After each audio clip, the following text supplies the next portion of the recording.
All periodizations are somewhat arbitrary. But for the sake of clarity, let me set out the periodization that I'm going to use in the lectures that follow. I'll suggest that we define the modern era as having started about 300 years ago in 1700.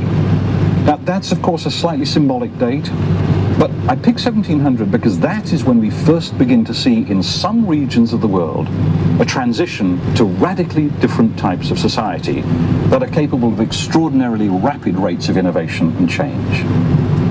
However, the roots of change lay in the previous millennium or so.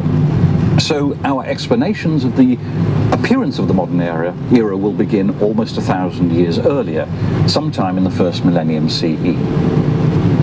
As for the period after 1700, I'm going to divide it into two main sections. The first extends approximately from 1700 to 1900.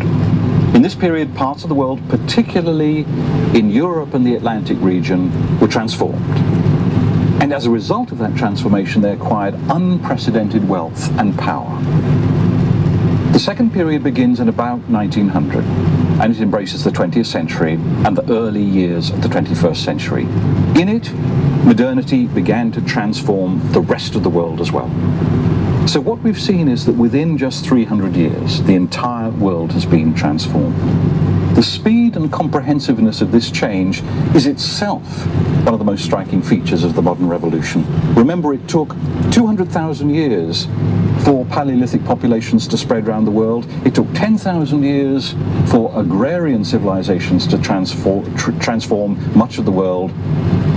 The impact of the modern revolution has been felt within just 3 centuries. Okay, definitions. Now let's try and zero in on what we mean by this phrase, the modern revolution. Let's begin with the reality that today's world is simply radically different from the world of 1,000 years ago. Now, I could pick a million examples. Let me just pick one random but spectacular and I think rather important example of what I mean. We've seen that our unique ability to adapt and change as humans depends on what I've called collective learning. This is the ability to swap information with great